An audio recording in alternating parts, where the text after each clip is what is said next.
Thank you very much. You're wonderful. And I thought that before I walked up here and got your warm reception. I love what all of you are doing and what your commitment of time and energy. And I have to say to you, the title of my brief talk here is somewhat grandiose, but I kind of like it. The state of the nation. I'm feeling remarkably unpresidential right now, but I think I can get into the spirit of the thing.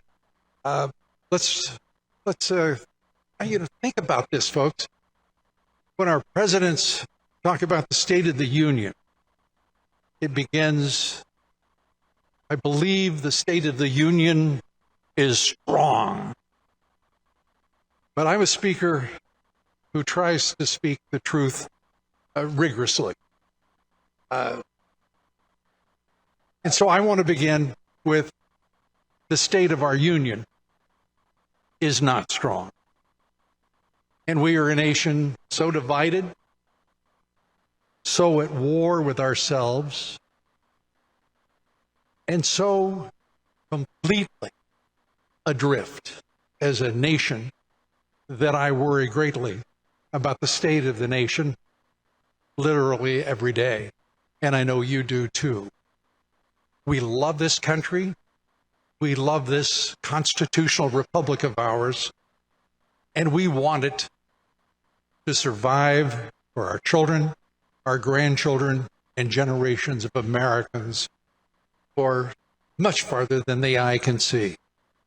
So when I say the State of the Union is not strong, what I really mean is it doesn't feel like a union at all, does it? You and I were styled once as deplorables by the woman who originated the Russian hoax. Former Secretary of State, presidential candidate for 2016, Hillary Rodham Clinton. And those who succeeded in the Democratic Party since to positions of high power, and some who preceded her, including President Barack Obama. His name is not often mentioned in the State of the Union because his 8-year term is over, and I think many people believe that with the end of those 2 terms, that he would not have a significant influence over this union. But I think if you honestly look at this administration that is now in charge of the union, this president, who in my judgment is impaired, who is compromised, and who, without any doubt, is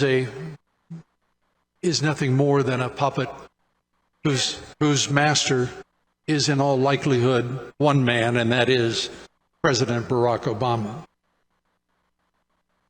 Anyone who believes that impeaching this president shouldn't be a priority, I think has to reconsider.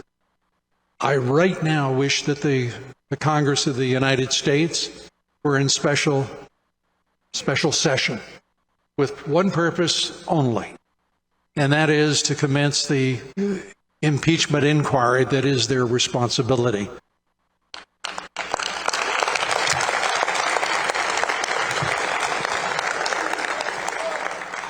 I'm not a big fan of rhinos, but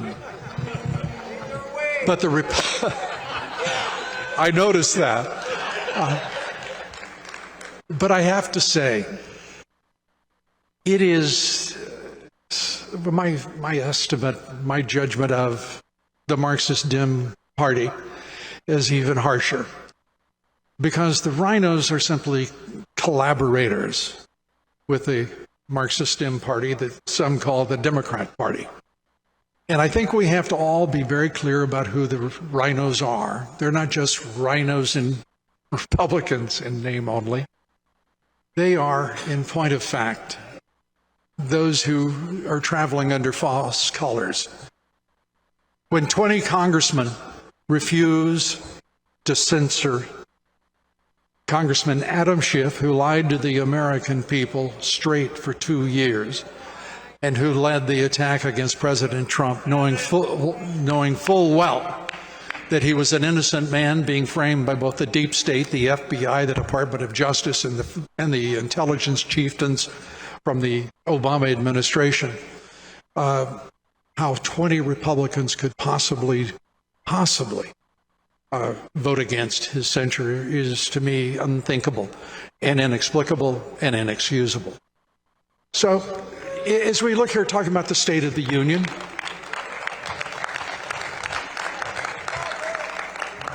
I think one of the brightest signs that we have within this union right now are you and the millions of American citizens like you who are willing to stand up for this president, for these values, and for this great republic. If we did not have in this country a known quantity of courage, a history of rising to moments of crisis, I would despair seeing all of you, having the opportunity to speak with you, to listen to you and your stories today. I'm inspired. And while I don't think that the mission is any less difficult, the stakes any less absolute, I am really confident that we're going to prevail against all forces, foreign and domestic, who mean this republic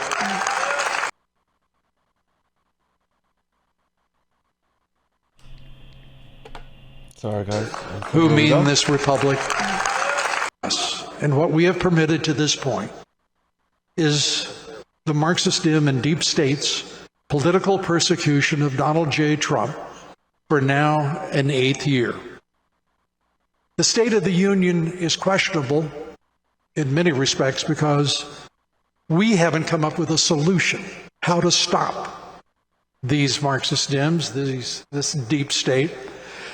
And the persecution does not only go on, it's being amplified. This president, since April 4th, has now been visited with 4 federal indictments.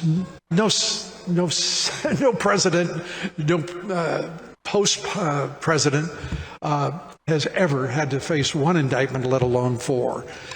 Do you get the feeling that the Marxist-Dims are getting a little cocky about it all? Any sense of excess on their part? I can't understand for the life of me why the justice of the Supreme Court, who is responsible for the courts and the adjudication of conflict in our society, our nation, hasn't said out loud to the American people, this stops now.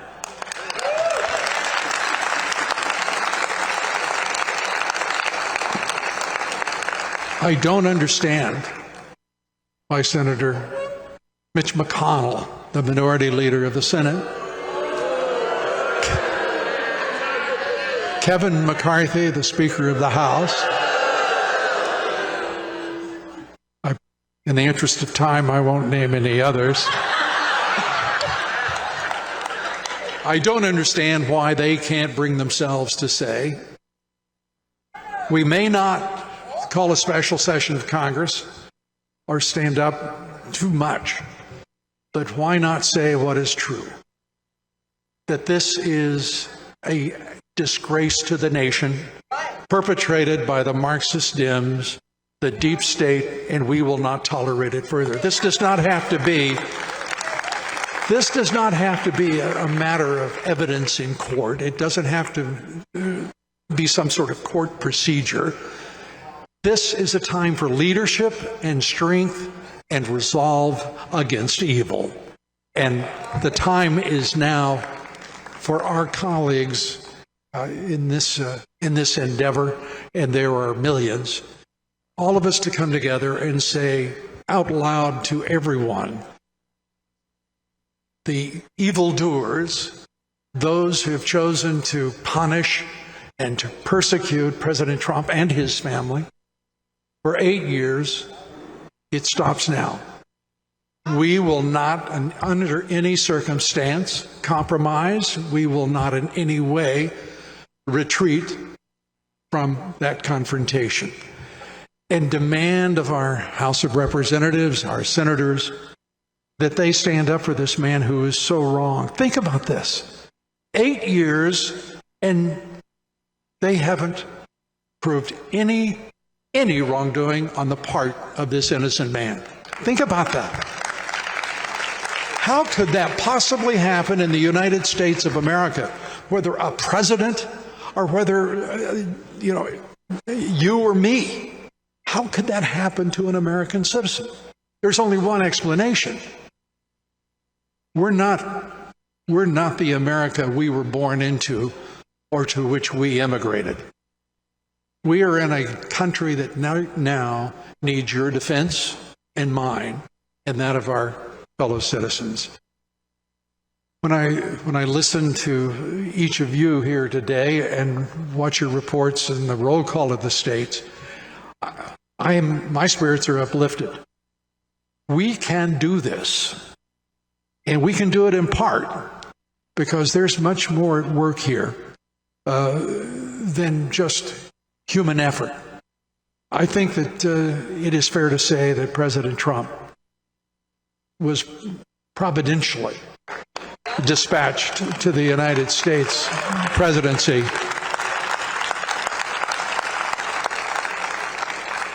and I'm a great believer in, I have a great faith in the unexpected, the unforeseen consequences of whether it be infamy, whether it be corruption.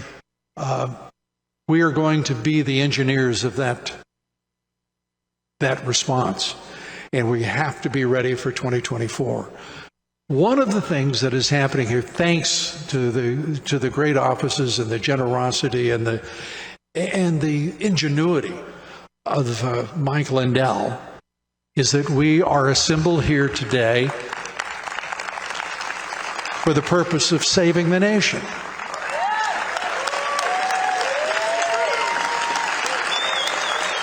I don't know about you, but I feel I feel about a foot taller just being a momentary participant in the effort. I hope you do too. I want to applaud you for everything you're doing here today and that you will do when you return to your home states and communities.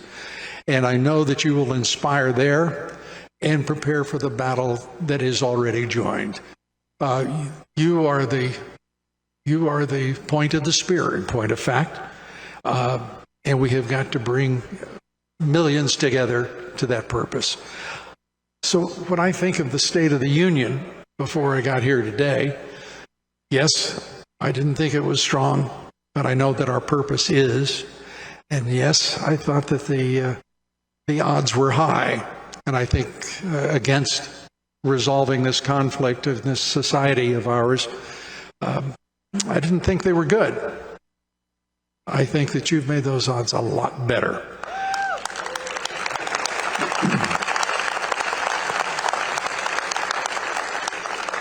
And I was taught not to ever fight anybody smaller than me. I was taught to, if I did fight to win. And that winning a fight against a bigger fella was a lot sweeter win than any other. Well, we've got ourselves one heck of a fight on our hands, don't we? But let's be strong. Let's be committed to each other. Let's be committed to our purpose, which is to save this country, and united in the belief, and in my case, the certain knowledge, that President Trump is the only man we should support for that office.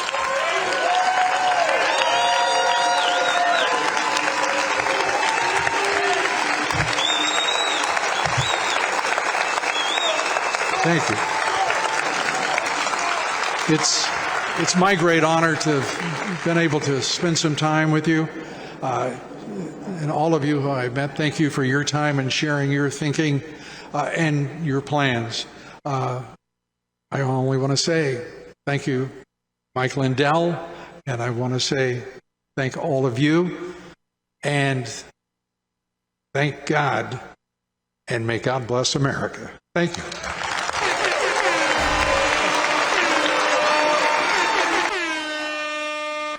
Called up Lou and I told him what we were doing here, and I said, Lou, he said yes right away. And I said, you know what? I want to pay you. He goes, no, Mike, this is to save our country. I don't want anything. So, God bless you. Thank you.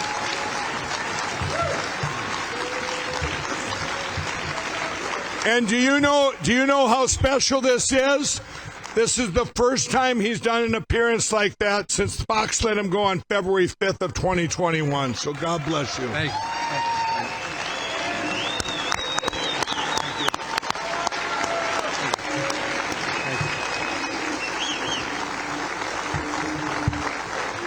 And we're going to plug his podcast at the end here, but I wanted to talk to him a little bit about, you come from an era where media journalism was journalism. And, you were one of my favorite shows all the time, And actually, our great real president, Donald Trump, he always talked about your show. And it's, back in 2004 or 5, I seen where the electronic voting machines, where you even had concerns back then, and you were speaking out, though, back then.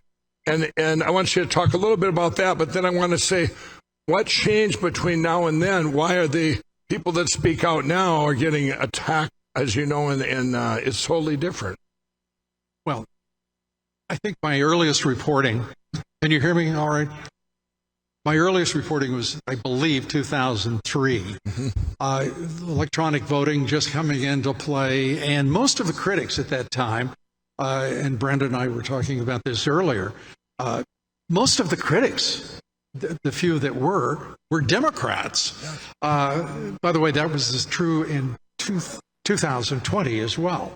Until just a few months before the election. Now, I don't know what happened, but it seemed like it was an orchestrated withdrawal of the Democrats from the complaint. They did get the memo. It's your turn, right? And back then, my concerns are the same as they are to this very day. The machines are unreliable. There is no transparency, which is a wonderful word. There's no clarity whatsoever about how those little boxes are working. And they're proprietary, and all of the companies that have them are private, and they count 90% of the votes in the country. Yeah. And I'm telling this to you. You've spent so much time on this, but it's what has changed since then. The fact that the Democratic Party has been overtaken by Marxist Dems. They have moved farther left. They have become an anti-American force in this country. They have actually joined with the deep state and created a fifth column in this country that means to do us not only great harm, but they mean to destroy the very idea of a constitutional republic. Well, I'm going to ask you this. So the Democrats for basically 2 decades, and I think one time you might have even interviewed Clint Curtis back then, and where he set the first algorithms to deal with these machines, and he was a Democrat, and then the Republicans are doing it. So he sounds the alarm, and you all know the story. The Netherlands listened. They said, well, they asked Clint Curtis, they said, what do we do with these machines now that you can hack them and set them? He said, throw them in the ocean. And the Netherlands did, and they got rid of them in 4.5 months, forever, right? But back then, everybody complained. It was all over the news back then. I'd seen a lot of your shows back then talking about these electronic machines. And people and the Democrats out there, there's whole movies on them in 2018 called Kill Chain, right, and complaining about them. We got to get rid of them. We can't have them. It's not fair. But they didn't get attacked, and they didn't get. Why do you think it's changed in the last couple of years? Where, people like me, I say one thing and I'm sued for $8 billion with a B. Now, I'm starting to understand that B number, but I'm only part of a $2.7 billion discussion. You mentioned Kill Chain. It couldn't be clearer, the vulnerabilities of these machines, right, and the opportunities for evildoers to work their way as they have in I don't know how many elections. how many election cycles have been, the outcome may have been manufactured and produced for a nefarious purpose. What changed is the Marxist Dems have seized enough control of our government. And it really began this iteration with the advances of the Obama administration to seize the control of the apparatus of the federal government. Look at Hillary Clinton. Suddenly there was the Clinton Foundation, and suddenly it was okay to bring up they're worth $190 million, which is pretty interesting for a couple of people who haven't made a lot of money, just working as public servants. And no one wanted to acknowledge that the FBI could be as evil as it has become. No one wanted to acknowledge that teachers could be actually indoctrinating minor children and talking to them about changing their gender, suggesting that there are any number of multiples of genders. I can't imagine if you had still had your show the last 2.5 years, you'd have been. And there, I'm thinking that probably I'd have been canceled. I mean, can you ever imagine even 10 years ago these things that we have to talk about? And it's but does it surprise you? The biggest things that from even you getting let go at Fox, when our voice was taken, what do you think? For them to pull this whole thing off, having they call it the bad media, the left, the fake news. I've always said I think that it's worse is the conservative media that say they were silenced, which is your Foxes, your Newsmax, and your Salem media. And I've compared it to Lou they turned into weather channels where you couldn't report hurricanes or tornadoes, where you had a list in front of you. Okay, would you ever could you imagine back in the day you have a list now, you can't talk about this, you can't talk about this? No, my employment with two networks would have been quite a bit shorter than it was. It's strange to me that they have aggregated a group of people who will call themselves journalists, who will side with power. We're not talking about every CNN, ABC News, whatever it may be. They're not asking questions of this administration. They're not demanding answers. Right. They are joining with power because they are representatives of oligarch-level power, whether Jeff Bezos' Washington Post, whether it be the CBS News, Disney's ABC News. They're all owned. Figure there are a number, say 12 major national media outlets. They're under the control of the very corporatist, globalist elites who we fight every day. But we will sit there and we will talk about the personalities on them. We'll watch them and not think too much about who really owns them and who's really pulling the strings. So I think this is a valid issue. I think there's another issue as well. And that is, straightforwardly, we have an opportunity here that goes beyond we're not going to be able to just fight on one front, the elections, which is the most important front. But we've seen what the power of the purse does, and the consumer who is taken just as for granted as a unit by these corporations. Look what happened to Anheuser-Busch. Take a look at what happened to Target. And other organizations. We have to be able to coalesce around an idea that this is our country. We're not going to be told what to do by corporations. We're not going to be told what to do by Marxist Dems and the left in this country. And they damn sure aren't going to touch our Constitution. That's right. That's right. And it's a good time for My Pillow commercial, right? The media hasn't even, they're going to hit me. Mike Lindell did commercials during his whole event. I don't know if we've done one or two, and we've been just talking about Frank's speech. So, we'll use promo code Mike. That's easy to remember. Promo code Mike, but yeah, because My Pillow what they came after me, you guys got to realize when they did an attack on My Pillow, This isn't people like we're talking about other, not buying or whatever. This is, they went after the companies, the vendors to take me down, to take my pillow down and attack them with bots and trolls and social media and attack and go, you better not sell, you better not carry my pillow. And then these companies just fold up and just, become cowards, they're cowards not realizing, but any other time you would worry about, because we're in a different time where they're attacked, and I'm going, and I told all those CEOs and CMOs from all these box stores and all these shopping channels going, these aren't real people. The real people are going to be upset that you do this. Their number one selling product in history of all of them was my pillow. Every one of them. From Walmart to Bed Bath & Beyond to Kohl's to all of them. Now, yeah, in Bed Bath & Beyond. But what happened then when they did this, people they boycotted their stores going, how dare you do this? So it backfired on, was the opposite of what they thought. Thanks to all of you out there, my pillow, any other time in history probably would have been destroyed, but by the grace of God and everybody supporting them, here they're attacking a USA-made company with people who have careers there and families, over 1,500 families of all walks of life, all political parties, and here they've had to sit there and every day worry about the job because they just continue to get attacked and attacked. And it's for me, the My Pillow 2.0.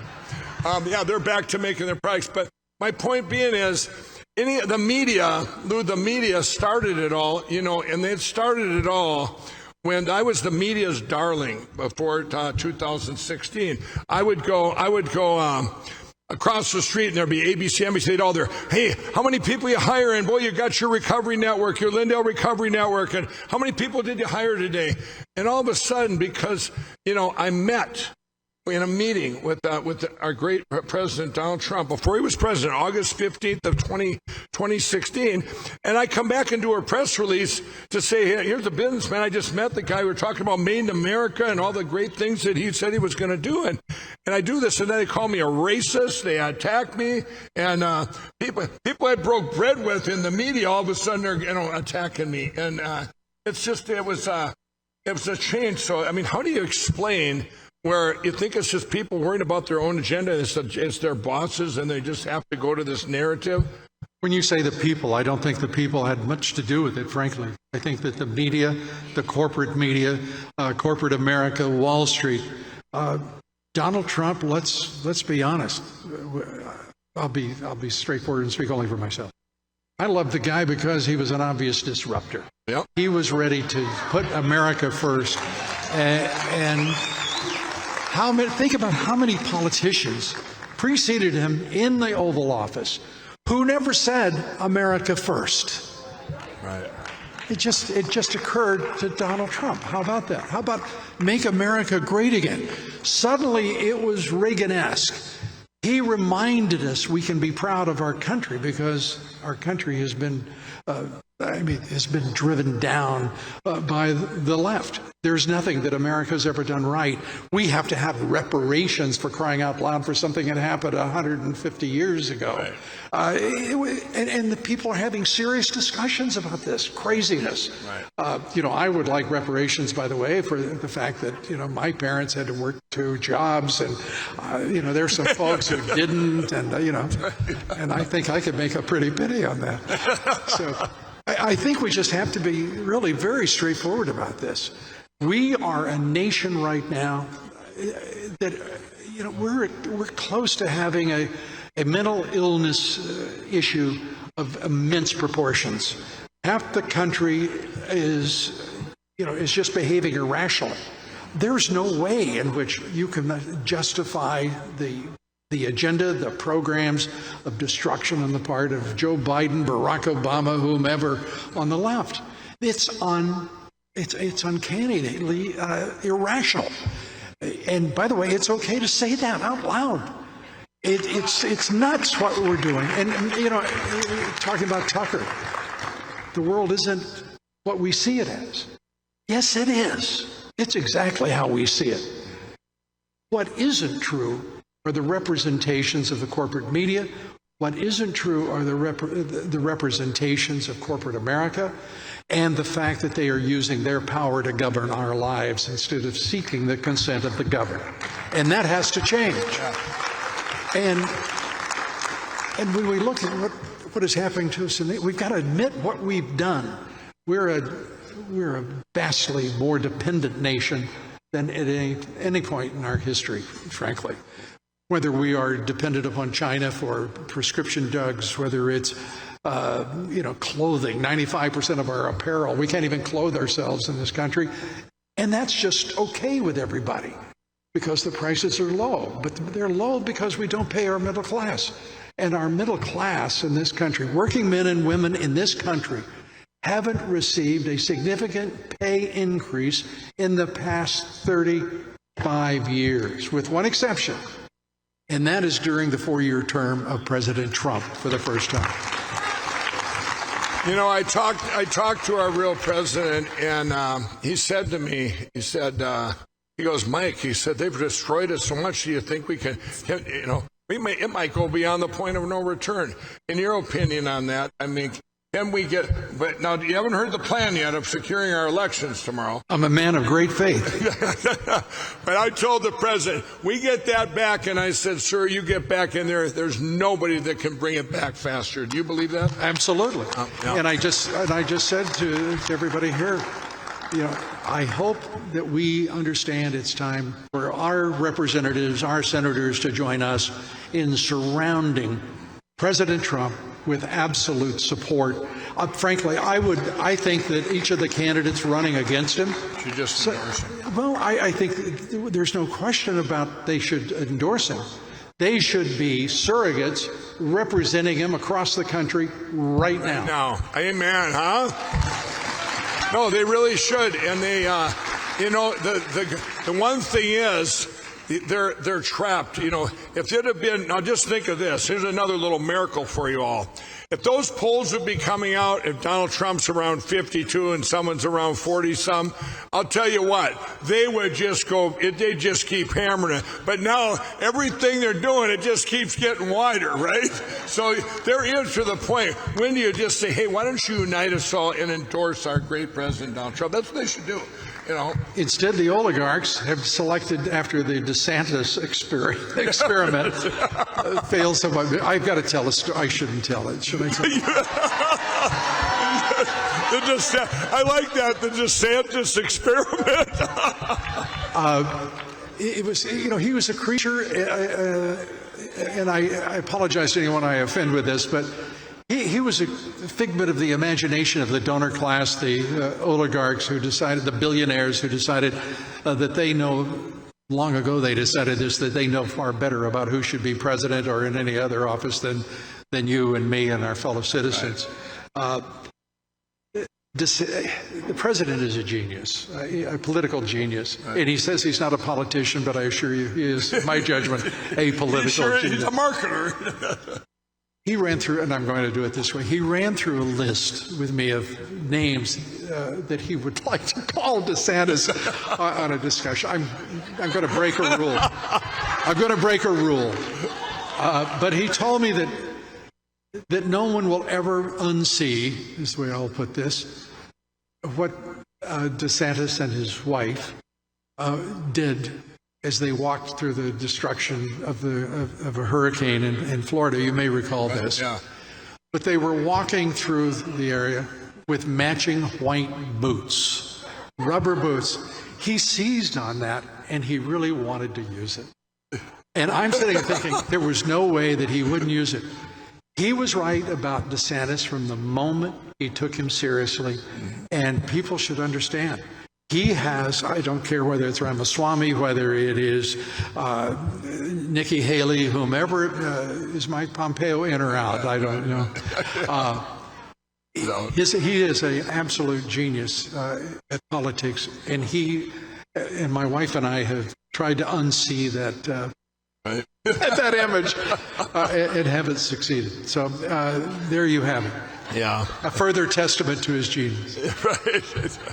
No, and he's but the good hope there is the polls, one of the things I want you all to watch before the next election is there's polling out there now with Rasmussen, Telfature, I think is, there's trusting polls. One of the things they always had to have it to do this propaganda and all this was polling. They're fake polls.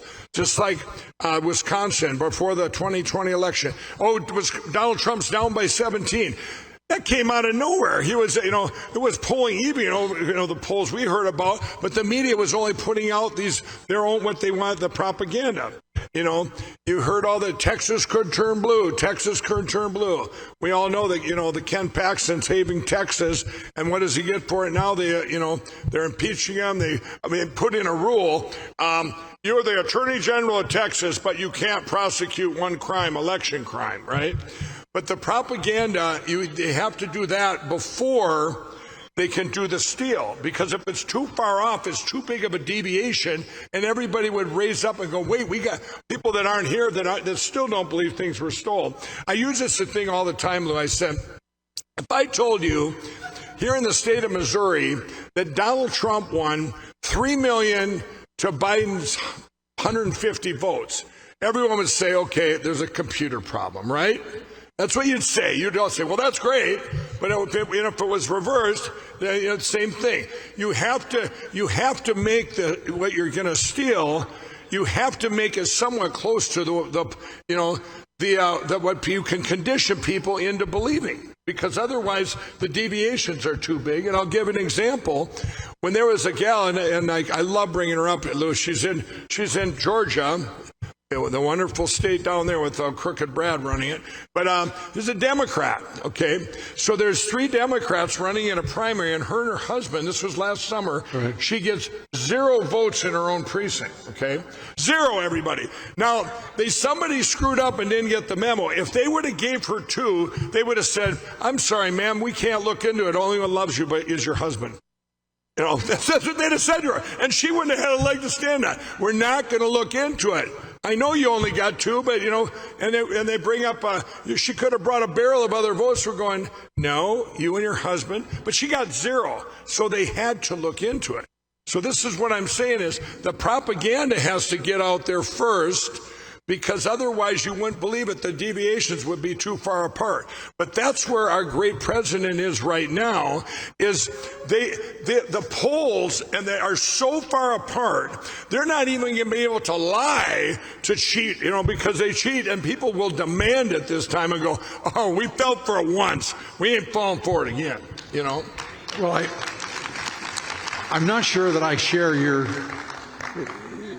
optimism on that. And the reason I don't is I don't think we can get to that point. I think we have to have demonstrated strength and resolve and numbers as we approach, and I'm talking about beginning with the early part of 2024. We have to demonstrate that we're coming together, and we are with absolute purpose and resolve again, supporting Donald Trump. And by that I mean, we're in the precincts. We are there as poll watchers. We are there to make ourselves known without apology and without any retreat from our demand to be there. We're a hardworking, ingenious people. We've got a terrific track record over the time of this country. And it's time for us to stand up and say, we're not putting up with any more nonsense. We've got a Supreme Court that is making significant changes in our laws. What are the Democrats doing? Let's take the instance of ending affirmative action in our colleges and universities. Right. Joe Biden 2 days ago said, well, we'll show you how to get around the Supreme Court. This is a conflict that is underway, and it has to stop soon. Well, I'm going to ask you this last question. I know, Lou, we talked on the phone, and I couldn't tell you the plan over the phone, and you still don't know the plan. When I told you that tomorrow at 1 o'clock Central Time, around the world in 85 languages, we're announcing a plan that will secure our elections immediately, and it's never been done before in history, never been talked about before, ever.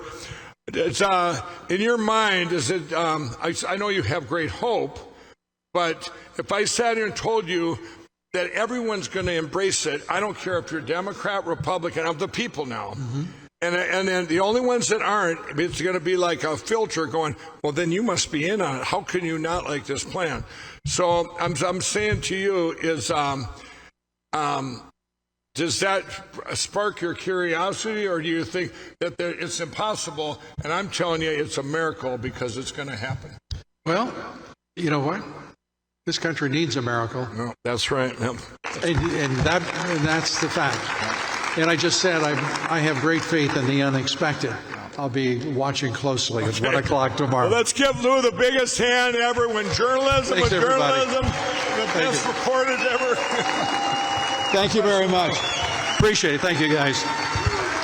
God bless you all.